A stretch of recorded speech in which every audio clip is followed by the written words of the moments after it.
Hello, everyone. Welcome back to the 1-2 Football podcast. I'm Nathan, joined by Ollie and Kieran, and today we are talking about all things Premier League coming up. Right now, it's the international break. I don't want to talk about England because I'm just quite worried about what's going to happen in this international break. But there is more Premier League football to come. We are going to talk about what we expect to see up from here to the World Cup. So obviously the big break in the Premier League coming in. Ollie, let's start off. Bold prediction. Actually, I want to start with Kieran on this one because I just recall a bold prediction going ahead.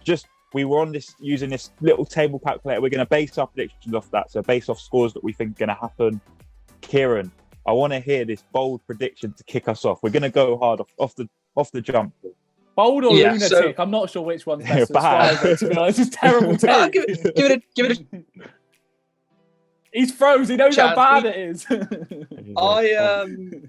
we go. I tried to go into this with an open mind. I didn't want to just look at a fixture and think, oh, well, Man City will win that because they're very good, or Arsenal win that because they're very good at the moment. Spurs will win that because they'd be odds-on favourite.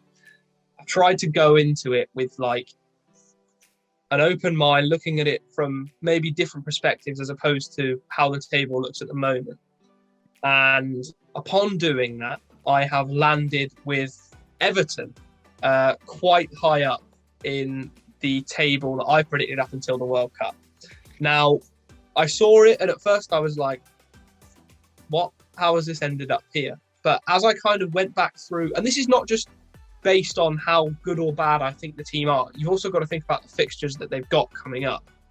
And I think, if I'm being honest, I think there is a big difference now in the Everton team that started under Frank Lampard, and even you could say in the pre-season bit where it looked like he was a manager who was deep into a 36-game season and was struggling and they were close to being relegated. That's what he was looking at the start of pre-season. It was really, really worrying. But then you look at some of the signings they've made and, I'll try and rattle off the team as best I can that played at the weekend against West Ham. So you had Begovic in goal, who kept the clean sheet, and he's not even the number one choice. I think Mikalenko and Patterson are two very exciting fullbacks at the moment, quite unknown at the moment. No one really knows what to expect from them, which is kind of why it's going under the radar, because you don't really expect them to be very good, but then you don't expect them to be very bad because they're Premier League players at the end of the day. So when they go in with these 7 to 8 out of 10 performances, no one's really expecting it. So I think it goes under the radar. And then you've probably got the biggest Brexit partnership in all of the Premier League between James Tarkowski and Conor Cody, kind of overlooked at times at their previous clubs, but I think are going to form a pretty solid partnership. And I genuinely do believe may keep a lot of clean sheets. You add it to the midfield. Alex Iwobi having his Joelinton season at the moment. Onana, I think, is a very exciting player. I think he has the potential to be what Thomas Souček was in the first season for West Ham, because West Ham fans hate him at the moment and think he should be dropped. But just arriving late in the box, he made so many late runs in against West Ham, so many chances to score a header. He would have won me 50p if he did, but he didn't. Nonetheless, big money. Still, there's potential for it, and you saw Souček making those late kind of runs. I think he just needs to work slightly on his timing because he's got the frame. And then you look further forward as well. Damari Gray was probably Everton's most exciting attacker last season, minus Richarlison. Andros Townsend couldn't find that consistency. You look at the previous ones they had, like Bernard, Theo Walcott when he was there. Damari Gray, I think he has the potential to get people off their seats. Anthony Gordon, I think, is very, very exciting as well. And you add to that, maybe not a proven goal scorer like a proper number 9, but Neil Maupay is someone who will score you goals and he will set up chances for others. You saw how he took his goal at the weekend. And while, yes, the game against West Ham was very boring, I think Everton are going to get a lot of those results, those 1-0 wins, those 2-1 wins, potentially 2-0s if they catch a team late on the counter. I think if Everton score first in these games, I don't see why they would then concede. I think they have enough going for them at the moment that they'd be able to really get themselves up that table after only just securing their first win at the weekend. And you look at some of the fixtures they've got, and I think they've got Spurs and Man United. I think they've got real potential to kind of surprise people and surprise me as well, with especially how I reacted to them being so high up. And I know there's been some dodgy takes on this podcast before about Everton doing well, but I might be onto something here. Well, you haven't actually said where you put them. Oh, so they were fifth. Look at that. Yeah. Okay, I'm just going to quickly rattle through right now the actual fixtures that they have got so that we can sort of like see if maybe what you're saying isn't that crazy. So going all the way up, I was at the bottom. Okay, so we've got them against Southampton, Man United. Southampton are bad. Man United and Spurs. Is it at Goodison, the Man United game? Yes. Yeah, it is. They could win that. That's the weird 7:00 on a Sunday. Then against Spurs, then against Newcastle, then against Crystal Palace, then against Fulham, then against Leicester, Bournemouth. Oh, wait, yeah, Bournemouth. I was about to say Wolves. Bournemouth's the last one, yeah. Bournemouth. Now, personally, I'm looking at that and thinking that's actually quite a hard set of fixtures. Like, I'm looking at it and thinking, like, Southampton, granted, easy. Man United, Spurs, Newcastle, all challenging. They'll be lucky if they can get a point from any of them. Or the other three, Man United, Spurs, and Newcastle, should look at that as, Newcastle drew to Bournemouth at the weekend. Yeah, no. Look, yeah. Obviously, there's surprises that can happen. But come on, Newcastle are a good team. We can't be overlooking that. Crystal Palace... No. Newcastle, we don't know... Because I think to be a good team, you have to have been consistent over a longer period of time than what they've been good for. In this moment, I think they're a good team. So having watched them play, especially against Man City, they have the performances in them. Granted, in some games they do lack it against maybe weaker teams, which they should be beating more easily, or beating when they drop points when they shouldn't be. But I think I just think that's a testing game. I'm not saying it's an impossible game. I think it's a testing game. Crystal Palace, I think it's a testing game. I think Crystal Palace could I think that could be a really, really dull 0-0. I feel like that one. Yeah. And then Fulham have been in good form, but yeah, that could be an interesting game. Leicester, obviously, and then Bournemouth. So really, I think there's only 2 easy games in there. Personally. Well, we'll see. So you could be absolutely, regretting this decision. But I don't know. I don't think there's any easy games for Everton, so I don't think they're brilliant. But I mean, they are unbeaten in 5, so that is something. They're only 1 win in 5, but they are hard to beat, and that the key to staying up, which will be Everton's goal. It's that is important that Frank Lampard's come in and probably proven actually that he can build something, and he is a good coach. We've seen that with Alex Iwobi, that he has changed his career. He saw a player that was misprofiled in the same way that Eddie Howe saw Joel Linton, and has decided to act on that and put him where he believes he should be, and it's paid off. And he's built a strong defence. He's built a team that's hard to beat, albeit not particularly entertaining. But I think Everton will be all right with that. I think there are probably people that were quite worried about this season, Everton fans, that being worried about being in the Championship this season. They've made some good recruitment, which isn't something a lot of people would have said about Everton in the past, because they haven't. But this year they've recruited sensibly, and not last year sensibly. This year was very sensible. Neil Maupay, I think, is the biggest one, because it's an infinite upgrade on Rondon.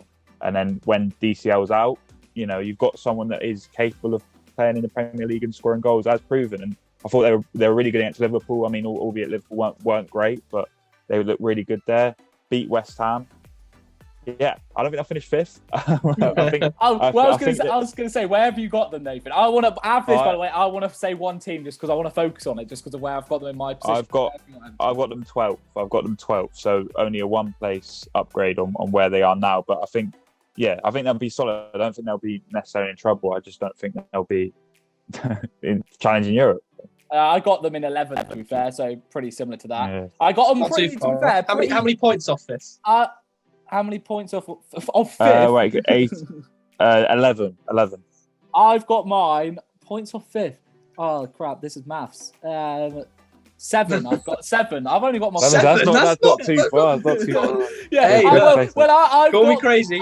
I've got come back here in mid-November. In 15 games, I've got them 5 wins, 4 draws, and 6 defeats. So pretty even across the board there. To be fair, one team I'll quickly want to judge on. 5 wins. Wait. 5 wins. Hang on. 5 wins. Yeah. They've only just won their first game. So you're thinking they're going to win 4 games. 4, yeah. I mean. So you said, there's only 2 easy fixtures, yet they're going to win 4. Yeah, well, I can't remember what I put down, all right, because I can't check my Wow, fixtures. yeah, you lied to yourself now. On this screen, I've got them beating Bournemouth 1-0. So there's a. I think with Everton, that's what they're going to do. That's what they're going to do all season. I would agree that they are going to be hard to beat at home. I think at Goodison, there's going to be a lot of 1-0 action going on. I mean, that was an away game. That was an away game. But it doesn't matter. I feel like when they travel, it's going to be harder. But at home, I can see them really making that. Not a fort. Well, yeah, fortunately, they don't lose at Goodison. I think that's something we got used to with Everton. I think that will continue. Anyway, Ollie, go ahead. Who's the team you want to jump on? I just want to jump on this team. There's a lot of questions around them at the minute. It's Leicester City, because I think everyone's looking at, especially in fantasy football, you're looking at them now thinking they've got some easy fixtures. So it'll be interesting to see. Look, Kieran's nodding. He's loving it. He wished he had Maddison in the squad the other day, but off the bench. But it doesn't matter. So yeah, I just want to jump on them. For me, I've got them 16th, obviously the bottom of the table at the moment. So it's a fair few places up out of the relegation zone, which I'm sure Leicester will be happy with. I mean, I don't think they would have been happy with saying that at the start of the season. But yeah, I've got them 16th from 15 games, still only 3 wins, 2 draws and 10 defeats. So my table is so close. You don't have to do very well to get up the table, do you? Anyway, so yeah, Leicester's 16th place for me. They're in a massive predicament at the minute. I've seen that they want to sack Rodgers, but they can't financially sack him because of his 10 mil sacking, whatever, release or whatever you want to say it. Payoff. Yeah, payoff, that's the word. Thank you. So I just wondered, where have you boys got them? I haven't got low sale. I was interested by. I've got them 19th. I've got them to win 2 games, draw 3, and then lose 11. But I'm doing that I'm doing it as if Brendon Rodgers is still there. That's what I think will happen if he's still there. I mean, you can't obviously. I can't picture him being there longer because, as I've said before, I think that the cost of sacking him now is a lot less than the cost that will be if they get relegated. And the problems that will cause them if they're struggling for money as is. If they're struggling for money though at the minute, it's so easy to say, sack him now, get your season back on track, stay in the Premier League, it will be financially beneficial. But it's not like, you can just be like, oh yeah, 10 mil. If you haven't got 10 mil, you can't just. Surely you would think they have. This is Leicester Premier League City. club like Leicester.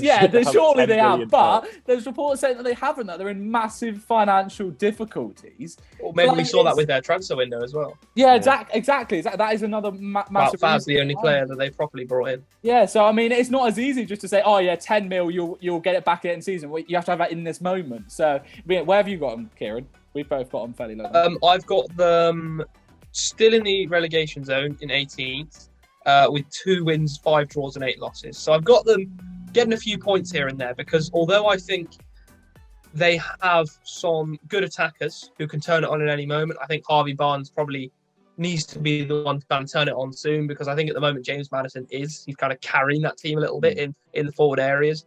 But defensively, they are woeful. Let's call a spade a spade. Wilfred Ndidi and Yuri Tielemans are a shadow of the players they were or have been over the last few seasons, especially in that run to winning the FA Cup.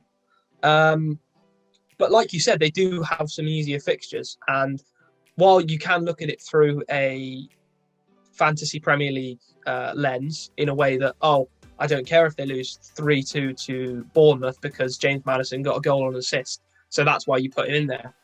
I do think that defence will probably get exposed by every single team in this division. I'll just kind of pause you there and I'll tell you the fixtures and then we can jump back into it because you just mentioned the fixtures. Okay, so let's go through them. By the way, I just want to say, I think this is really going to define their season through these few games. I think if they do poorly here, I think this is them relegated because I think this could be the easiest run of games that they have. Anyway, so they've got Nottingham Forest, then they have Bournemouth, then they have Palace, then they have Leeds, Wolves, then Man City, which isn't easy. Then they have Everton, West Ham. So, I mean, they have a lot of teams around them which are going to be fighting for points in similar situations as they are. It gets a bit harder towards the end, obviously, with, Man City. You can say maybe West Ham as well, but they're not in great form. But yeah, so really, it's the next 4 because if they win or get something from at least the next 4, you think they'd have a bit of momentum for those 2 or 3 harder fixtures at the end. So I think, and then if you want to look at it in even a smaller frame, the next 2, Forest and Bournemouth, 2 promoted teams, you've got to think that an established Premier League team has got to beat Premier League teams that are coming up from the Championship. If they don't win both of those games, even if they take a point from one and win the other one, I think they have to win both of those games. So that's probably what the 2 wins are for most of us, I assume, because I've got them getting 2 wins. Yeah, I've probably got them winning against So those teams. I imagine that. I can't tell you what I've got them down winning, but I imagine it is them looking from the fixtures. The thing with Leicester is it's not just make or break for them. I think I agree probably if they do lose and a lot of those games and they don't come out with more than what they have at the minute, which is only 1 point, I believe. With only 1 point, and they're gonna, I'd have them as good as down in November, and it would be a real great escape if they were to get up. But it's also for me actually thinking about it now, it's make or break for Brendon Rodgers and his sort of top flight career, because if he leaves at the end of the season and he leaves in the transfer window because of problems and whatever, then for him that's cool, and he's still got that reputation of being a good upper mid-table Premier League manager. But what we're seeing right now is sort of him really struggle, and to only have 1 point from however many games so far is a real bad look. And if that continues, and he's got Leicester, which is, defensive frailties aside, a real decent team on paper at least, and I know football's not played on it as we can tell from Leicester this season, but if he leaves there with them sat rock bottom of the Premier League, and he's come in and he's taken a team up to 4th, and he's managed to take them all the way down to 20th at the same point, I don't see him really getting a top flight job like he would have probably if he'd have left in the summer.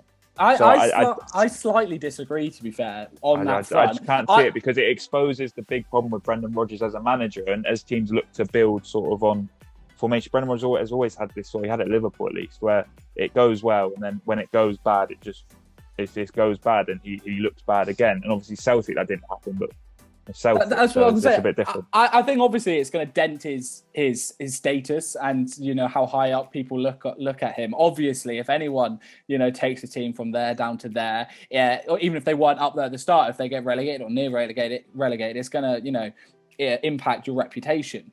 But I think you got to look at how he did when he first came to Leicester, and sort of how in sync his demise is at Leicester, as with the financial difficulties and the actual control of people at the club. And I think that kind of helps him a little bit, because I think if it wasn't in that situation and they made these extra signings and stuff like that, I think it could be a completely different story. Now, no doubt it's going to hit his reputation, and I don't think this is solely on the fact that they haven't made signings. I think obviously Brendon Rodgers has been slowly declining, but he did really well at Celtic. No questions asked there. He did well when he first took over here. Last season and a bit, 2 seasons, has been going downhill. But so has the whole club as a whole, with the money and finances and all this. So I think you have to look at it and be like, I think you will get another big club. I think just the next one, I think will be I just can't think where. a big hitter.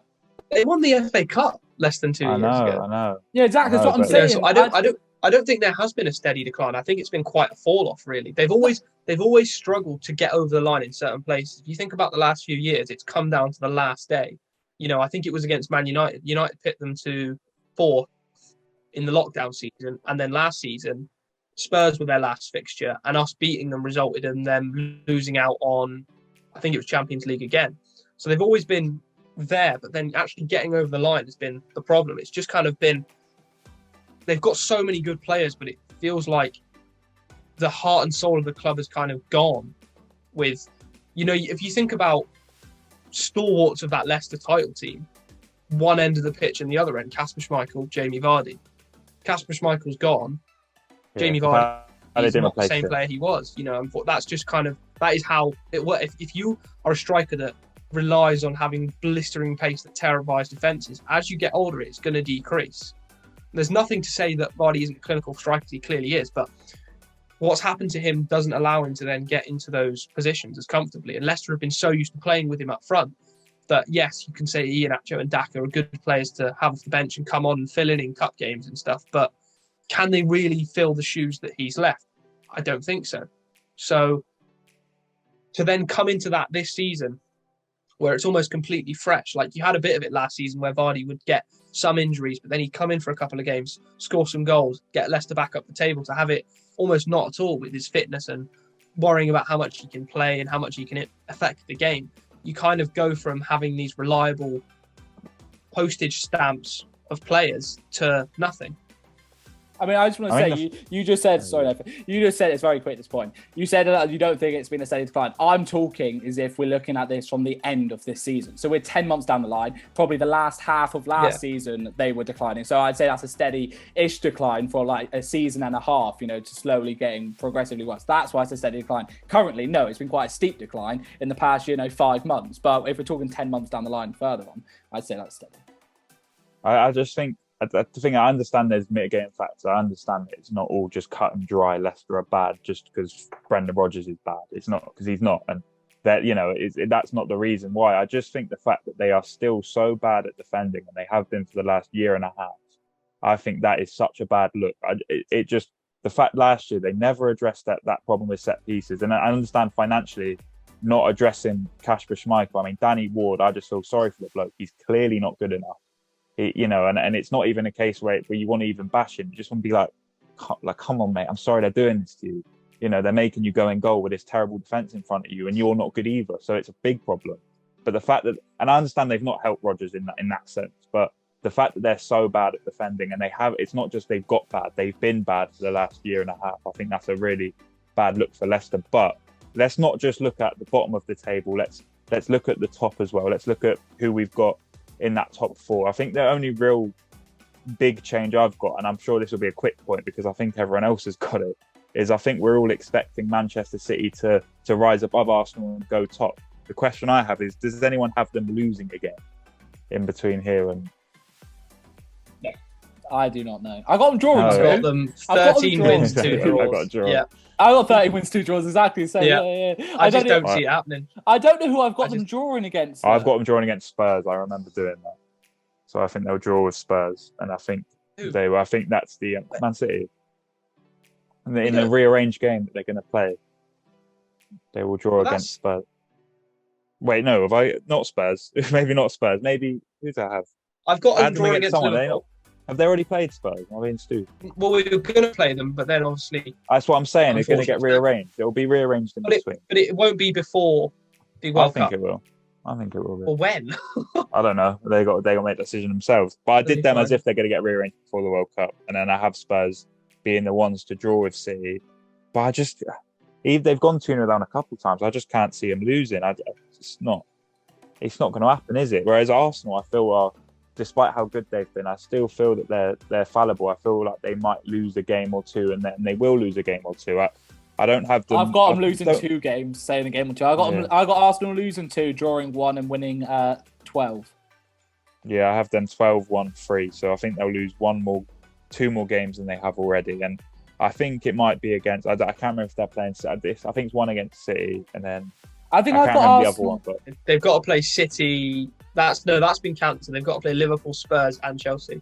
Yeah, I got them dropping. I think maybe points. Chelsea's the other one. I'm not sure. I've been real nice to Chelsea. Probably too nice. I've got Chelsea in 7th, so I've not been over there. I got them 3rd. I fancy Graham Potter to do well, and I don't know. I don't know if they've got a particularly tricky fixture list. That's like, I mean, it's all tricky because it's the Premier League, but let's heavyweight. Let's focus on one more team. We're coming to the end of the timing that we normally want for a podcast. So let's just hone on one more team. Let's keep it in the top half of it. But Kieran, you can pick this team. I feel like me and Nathan have picked a team. You can go in there, pick a team for us all to look at here. The final team to wrap this up. Some good discussions so far. A team that are in the top half for me. I'm going to say Leeds. Oh. I have got them in 7th with 6 wins, 4 draws, and 4 losses. I have no idea where I've got them. I have not looked at them. I've got them bang in the middle. I got them 10th. I got mine 14th. Is mine the lowest? Okay, right. Yeah, so you are literally half of what I've got. So this should be an interesting. Yeah. Well, I've got them. Well, they've only got 14 games out of mine, so they clearly have a game. I haven't done any games at rearrange, so I've got them winning. I've got them winning 4, drawing 4, and losing 6. Now this could change, but I just want to quickly get their recent form up, because I feel like their form's dropped, and I feel like that's coincided. They haven't played in a few weeks. That's coincided, I think, with obviously the injury to Rodrigo, because he was a massive factor at their early season. Yeah, they didn't play. They haven't played the last 2. They've been quite unlucky with obviously everyone's game, and they were one. It will be interesting to see how they return, because they won't have played a game for a month.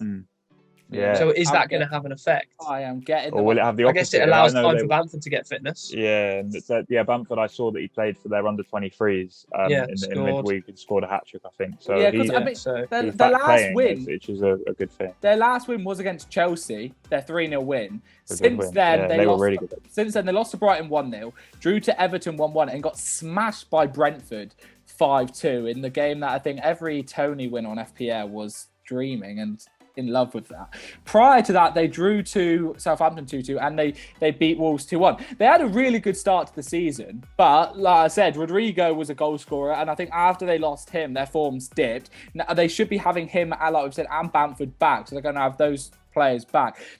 I had them really low down in my pre-season table. I think I had them maybe relegated. They were third. Did they survive last season by one, like just above? I had them the same spot. They were one place above relegation. Yeah. So I had them exactly there. So I've got them dropping back down. I did not expect their early start to the season. I thought the manager was going to be one of the earliest ones gone. I said how I didn't think it was going to go well for them, and I was proven wrong. However, I'm now slowly being proved right, but like we've said, injuries have hit, so it'll be interesting to see. I just think that they were overachieving in the early part of the season, and I think they're going to drop down. 14th place, I think if you told them at the start of the season, they would have taken, to be honest. It's not that bad a finish considering how they did last season, so I think mine's quite realistic. I think it just seems a bit of a shock considering how good they were at the start. But let's see who they've got. What fixtures have they got? I was going to see who they've got to play. Yeah, so they've got Villa, then Palace, then Arsenal, then Leicester, then Fulham, then Liverpool, then Bournemouth, and then finally Spurs. So they've got some really tough ones and some, I don't want to say relatively easy, but mixed bag, games you'd expect them to pick up some points in. I also think, I just wanted to touch on probably why I've got them so high up there as well, is I think of all the clubs who've made new signings, so every club, obviously, probably minus Leicester. Yeah.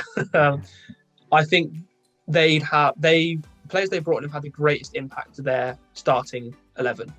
You look at how well Brendan Arrington's doing, Christensen, Tyler Adams, Mark Rocker as well. Yeah. Rocker signed as well. They've all kind of slotted into that starting 11 immediately.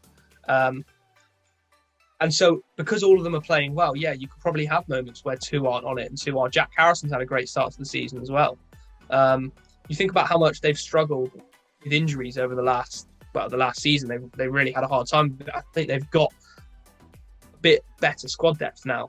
I don't think we've seen Leeds play a game since they've lost Dan James. I don't know how integral he was to their setup. Obviously, if they've allowed him to go, maybe not that important. But I think Dan James coming on for the last 20 minutes is an impact sub like no other, really. Especially with how he likes to play. I just think a combination of... I also think Jesse March as well, and Sinisterra as well, who's had a great start to his Leeds career scoring goals. I think Jesse March, the coach, is very good. I think we all saw that video of him with... I cannot remember. Well, the young lad they signed, it was like a young lad, you could see how much of a genuine bloke he was. And I think he takes that into his managing. I think he's quite a good man manager, it seems. And that's why he's brought in the players that he knows and they know him. They know what he knows. They know what he expects of them, which is why I think they've slotted in so seamlessly. And they're probably going to continue to enjoy kind of playing under him. And I do think, similar to maybe why I put Everton so high, I do think Adam Road can become a bit of a fortress. Yeah, I like Leeds. They're good fun. That's what they are. Like, they've always been that since they've come back in the Prem. They're just fun. Like, they're a good team. They're fun to watch. They're mixed. I think they're one of those, and it's going to sound so stupid almost, but like they could genuinely win, lose, or draw to anyone. They're probably the most unpredictable team in the league, minus maybe Southampton, who you just never know what will happen with them. But with Leeds, I feel like they could, on any day. We saw it against Chelsea, and I know Chelsea haven't had the best season, but they can really give it to anyone. But we saw against Brentford that they can really get it from anyone. They're not a team that is particularly stable defensively, but they are a team that's a lot of fun going forward, and they can be good defensively. I think the Everton game was quite a frustrating one. It was sort of the typical one team's come here to draw, the other one's come here to win, and you fall into that trap sometimes. I mean, it is a relatively experienced, quite a young team, I think. And they've got decent options off the bench now. It's not perfect yet. I don't think they've quite got every box ticked yet, but I like Geldhart. Is it the young striker? I think he's really good. And they say Jack Harrison was a real contender to actually get in the England squad. I think he's almost unlucky not to be in the consideration for it. And they've got a good team. Sinisterra's good. Rocker, they've replaced Phillips really well. That's probably the thing I've been most impressed with Leeds is Tyler Adams and Rocker have sort of changed the dynamic of the Leeds midfield, sort of moving away from the Bielsa. And I think it was quite clear when Marsh came in that the goal was just survival. It wasn't about trying to play the nicest football. It was just trying to win football matches. And, they almost didn't do it, but they did eventually. And they got it done. And that was the most important thing. And now we're starting to see why Jesse Marsh was quite at least a widely regarded coach before sort of an ill-fated spell at Leipzig. And we're seeing what makes him this guy that people wanted. And he's sort of backing up the talk because he talks very openly, but I think he does that because he's so confident in what he does. And yeah, I do like Leeds. I think 10th is probably, it's the median of what you two have. It's the middle of that. So yeah, it'll be interesting to see if Everton and Leeds do, go and get Champions League places under Kieran's. Well, I haven't said that, have I? It's a table for the next 8 weeks. There's going to be another 20 or so afterwards. It's just based on. And then the next those 20, you got Bournemouth, Nottingham Forest. Yeah. You got all those teams up to the top. I think Bournemouth still got to appoint a manager yet. We don't know, who they might get. If they might not be bottom of the league and they might actually be 17th. So there's still a load of intangibles with it. But we hope you enjoyed this episode. Make sure to check us out on Twitter, Facebook, everything 1-2football, TikTok as well. We'll have quiz questions coming there. I was about to say. I thought you forgot. And check out our website as well, 12football.com for the latest articles. We will see you in 2 weeks' time.